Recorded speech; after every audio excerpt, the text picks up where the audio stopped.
Hello, ladies and gentlemen. I'm at Emporium for Devil's Night 20, the final Devil's Night with the Underground Icon Dave Dutra. Dave, what's going on, man? Man, this is what, the third time? That is it the third or fourth time? Because we did Level Up. So yeah, no, this is did it here. This is the technically fourth because the Yolo County era. I interviewed you and AJ Kirsch, and then we did a bonus podcast talking about going into WrestleMania 40. That's right. Yes, that's right. Yes, okay, yes. So this is like the fourth or fifth time. I'm always happy to do these interviews, man. Always. Bullet Cast regular, man. That's Sorry, right. guys. This is the first interview of the year. I've been kind of busy. Hey, I'm the first of the year too. Yes. We're in October, the first of the year. Yeah, I've been. You've been busy. I've been running around. I'm sorry, guys. No, but let's get into it, man. Yeah, tonight, finals Devil's Night, final Emporium show. Yeah. Man, you helped build this place, man. You had a lot of key moments here. The stuff with Jordan Cruz and the Battle Kingdom, and a lot of that massive title run was. A lot of those defenses and moments happened in this building. So what does it mean for you to be an UGWA OG, final Devil's Night, and what does it mean for you to be on the card for the final Emporium? This is a special place. The very first one we did here, we're on like the very, very top level of this building right now. And, yes. And this level was filled, meaning that every level of this building was packed. And we knew that this was a special place, and it's bittersweet, obviously. Last one here, and I don't know if we'll ever be back. We never say never in wrestling, but this was an awesome building, a lot of memories, clearly. We did a lot of the Battle Kingdom story right here at Emporium, and we want to go out big. We're always looking forward, with UGWA, and, hopefully bigger things to come as always, but we'll always have a place in our underground hearts for Emporium, and we're going to make sure that this last show is the best show in this building. Absolutely, man. A lot of key moments here. I mean, that first show, it was like over 400 people came. Yeah, it was huge. It was the largest UGWA crowd ever, I think. It was massive. But yeah, man, let's talk about it, man. The Battle Kingdom era, 560 days as a UGWA champion. Geez. Longest in history, man. I'm glad you're keeping track. Hey, man, it's part of the job. But no, I mean, let's talk about it. I mean, when you were on that rise, I remember you won it in 2021 at Level Up. I think you beat Lisa Lace, I remember. And then, there were, because obviously, Roman had his title run during the pandemic like you, but there were so many similarities, I felt like, with what you were doing with the Battle Kingdom, and it was kind of like a mix of, your relationship with Jordan Cruz was kind of like Roman and Jay, and then eventually there was some little bit of Hunter and Batista with him going on to beat you for the championship. Yes. So take us through that whole run, man, because I mean you were out there with Christina Von Eerie, Juicy Finau. You were out there with some hitters, man. I mean, I didn't even, honestly, I did not put correlate it all to the bloodline stuff at all, but I will not lie and tell you that I did model it after Evolution. The idea I pitched from day one was to build a faction similar to Evolution, where you have a couple people underneath of you and you have your top guy. The top guy over time struggles to maintain power, and you're building someone the whole time, right? Yes, and that was what Jordan Cruz was all about. It was building Jordan Cruz up to eventually topple over the Battle King in this case, right? Or Batista over Triple H. That idea was strictly based on that feud from 2005, 04 to 05. But that was it was awesome storytelling. It's playing right here on the screen. I know they're showing a highlight. This is a Jordan Cruz package they're showing. I'm sure we can overlay this on the video, this interview. But what's great about the UGWA that not a lot of indies do is real long-term storytelling. Yes. A lot of indies focus on matchmaking, where the stories don't necessarily matter that carry from show to show. They just want great matches, which is fine for those that do that. But here at the UGWA, they focus on making comic books, essentially live-action comic books. Yes. And when I pitched the idea, Anthony Trevino, who books for this company, shout out, boss man. That's right. He's very progressive with the ideas and open to doing these long term. And I don't mean 6 months. I sometimes mean 12, 18, or even 24-month stories. Yeah. And the package that they're airing in this building for Jordan Cruz encapsulates almost 3 years of storytelling that connect. It's not like just this connects long term, and that's why I really love working for this company more so than others. Absolutely, man. I mean, I think he beat you at Devil's Night a couple years ago in this building. Yeah, I know. Let's not bring that up, right? I'm trying positive juju today. I got to get a win. Yeah, right? no, yes. Yeah. Oh, Trevino calling for the booking meeting in a little bit. We're going to try to wrap it up. Try to wrap it up. But yeah, no, man, just like we talked about the evolution connection, just with the bloodline of it all. What I saw, like the mental and physical abuse that Roman did to Jay, what you were doing to Jordan, and then obviously like you're building him up, like you said, what Hunter was doing with Batista, and just really, really cool, fun stuff. And I mean, it paid off. Jordan, 3-time UGWA champ. Had a hell of a run, and his story, I'd love to get him on to really talk about how that elevated him, and then you see the turns of like what the title does to you, and just things like that. Like it's really good storytelling, and it's really fun stuff. It's been a pleasure to call all of that stuff, man. Yeah, and it's something to be said. Maybe the UGWA Championship is sort of like the ring from the Lord of the Rings, because every guy who holds it ends up getting corrupted in some capacity. You notice that? Yeah. Has anyone who's held that belt a recent, for a long term? No, long term. No, yeah, that's actually a good point. It didn't corrupt. Deidre, he had it for a month. He had it for a brief second. He didn't have it long enough for it to sort of corrupt him. That's a great point. But everyone man. else gets corrupted with it. You love it. You love it. An evil piece of metal. Would you be down for like another faction here in UGWA? I'm always down for. I'm open to ideas. I'm an open book for that kind of stuff. I'm looking for something that's creative, some creative juice. That's what drives me. Yeah, because I mean, like UGWA OG, maybe like the old guard comes together to put the new guard down or something like that. Well, I don't know how much of the old guard is left. I might be the only old. I mean, besides Trevino behind the commentary desk. I mean, I've been going on for over 20 years. I was at Devil's Night before there was a number behind it. I was at the very first one. That's how old I am. That's okay, hey, man. You're in the prime of this, we're man. We're at Devil's Night now. 20 tonight, so do the math. No, but yeah, I mean, I think like that'd be cool. Maybe like some of the guys come back for one night, do like a big Avengers Endgame type deal. You see what I'm saying? Well, rumor has it there might be one of those coming up. Oh, next year. Okay. I heard some birdies tweeting about it.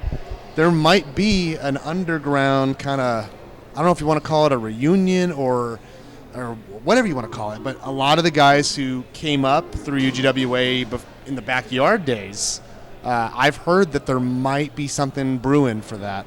2026. Let's talk about the yard, man. What does that mean to you? So it's weird. When I first broke into the business as far as turning pro and training with All Pro Wrestling, if I train with Pro Wrestling Iron, which was way before that. Yes, but both, Mike Modest, right? Yeah, both the Iron and the APW times, this is like mid to late 2000s. It was such a taboo subject to talk about anything backyard related, bring it up at all. You often would get either hazed or even somewhat blacklisted if people knew, oh, you were a backyarder, even though the reality of it all is almost every pro wrestler has done some form of backyard wrestling at some point. Nowadays, it's a little more accepted to at least say, you know what, I did it back then. It was awesome for what it was. You know what, I look back at it now, and it's great because, now we can incorporate what I did with UGWA in the backyard days and into storytelling here, now, in the present. So I'm sort of happy I did what I did when I did it. I don't think I'd change anything if I went back. So absolutely, I love it. Let's talk about the Underground Icon, man. Yeah. This current run you're on, the people are back behind you. They surprisingly are. Yeah. UGW. I'll talk real quick about Battle King as a transition. The Battle King character can only be done right with an investment from the creative team, and what I mean by that is, it's a kind of character I always related to sort of Undertaker. It's sort of over the top. It's very colorful. It's very dark, evil. And when you have a character like that, you have to book it correctly or the character looks sort of like a joke, right? Yes. If you come out as a badass wearing all that makeup and armor and then you are in the ring and creatively you're put in a position to look like a joke, then the character dies. The UGWA was one of the only companies that gave that character life and did the character right. But when the character's time was up, I didn't think it would serve Jordan Cruz justice after toppling the character to continue to do it. I think you close the book on that story. You have to open a new chapter. Finish right? at its peak. Yeah, you don't want to. It had its time. It had its moment. And you always got to change in wrestling. You don't want to stay one thing too long. So I just thought about what can I do that's different. Maybe a little bit of the past when coming back. I'm sort of a veteran guy now. I've been around the industry for almost 20 years. UGWA for 20, but as far as a pro, around that time. And then I thought about like guys like an ECW. I'm sort of like maybe a cornerstone of this company. Yes. Because I'm a guy who's been here since the backyard days, and I'm still here now. And then I looked at ECW of like guys like Tommy Dreamer and Sandman. When you define who is like the cornerstones of that company, you think of a Tommy Dreamer or Sandman, and both of them had used a moniker called the Hardcore Icon, which sort of like they're the icon of the hardcore scene, if you will. And I'm like, well, I could be the Underground Icon, the icon of the underground wrestling scene, whether it be UGWA backyard in Northern California, just because I've been around for so long and I'm still doing it. People in the underground know who I am, so hence the name Underground Icon. A little bit of inspiration of like the Dreamer Sandman kind of vibe, and not that I wrestle like that, but just where the inspiration of the name came from. I love it, man. It's you always got to reinvent yourself. I mean, Funk did it, Jericho's done it time and time again. Well, Jericho's one of the best at it. Man, he's reinvented so many times, and it works every time. And it seems like his story isn't over yet either. I feel like there's more to come out of that one. So yeah, we'll see. So the last time you were on this podcast, we were previewing WrestleMania 40. Yeah. We were supposed to link up. That didn't happen. I'm sorry. No, but, you didn't hit me up. I know. I'm sorry. There was a lot going on. I'm sorry. So how'd you like WrestleMania 40? Here we are over a year later. WrestleMania 40 was debatably the best WrestleMania of all time because it had the culmination of a 2 to 3 year storyline, a long story arc. We're just talking about that. I thought WrestleMania 39 was the best WrestleMania I'd ever seen, with exception of the ending. And I said, driving home from that show, I said the only way I can justify the booking decision of that is if somehow, some way, they continue that to the next WrestleMania and have Cody win, and sure as shit they did it. Yeah, man. Not without its road bumps, all the stuff with The Rock and all that, but I thought overall it was the strongest storytelling WrestleMania, delivered on the matches. Atmosphere was great. I was there both nights. You were there both nights, right? I was there for the night Cody won. Oh, you weren't at night one? I wasn't at night one. So you didn't freeze your ass off. Night one was frigid, but I prepared. I was at Wale Mania. I almost caught pneumonia. Yeah. Yeah. We had some British guys sitting next to us that weren't prepared. They thought, it's United States. It's not going to be as dreary as England. Yeah. They came with tank tops. Oh, yeah, nah. And it was like 37 degrees. Yeah, no. Yeah. No, but WrestleMania 40, I feel like it was like, I don't want to say the last true fan service WrestleMania, but I mean, like, look at what we got, man. Like, I've never heard a reaction like that in my life. No, people were crying. Yeah. All around me, too, for that finish. People were crying. So the ring announcer was crying. Samantha was crying. It was a great moment. It's magic storytelling. I don't know if they'll be able to replicate that. Every anniversary WrestleMania has done that same finish, though. Yeah. 10, 20, and 30, and 40. You're right. Brett, and then you had Benoit and Eddie. And then you had Daniel Bryan. And now Cody, Yeah, who's going to be at 50, man? Who's gonna do it? We'll see. I don't know. A lot of young talent coming up. So. Absolutely. We'll see. So now we're going to get into rapid fire portion of the interview. Yeah. I've asked you these questions before. I want to see if the answers have changed. Okay. They might have. Favorite finisher? Favorite finisher of all time? Oh, man. I'm still going to go. I don't know if I said this last time, but I'm going with Jake the Snake's DDT. It's the same answer. Okay. Yeah, I have to because I also used that as my finish at one point. I remember. But when done right, the DDT is quick, hit it on anybody, and it's lethal. So I don't know, DDT. Absolutely. Yeah. Favorite match, all time. Man, I don't even remember what I said last time, so I feel like favorite match of all time. You said two different answers, so I'll see if one of them is the same. Oh man, I gotta do one of them be like a Shawn Michaels match, maybe Shawn and Kurt Angle. Okay. Hey, my tastes change all the time. But what did I say last time? You said Taker and Shawn from 25, and then you also said Brett and Brett and Austin. You Brett and Austin. Brett and Austin. Yeah. That's my number one. Brett and Austin, WrestleMania 13. Yeah. It's old school. They do a double turn. That's magic. All right. Magic. And last one, I don't think I've ever asked you this question, though. Hot Tub Time Machine, if you can travel back in time to any wrestling event, what would it be and why?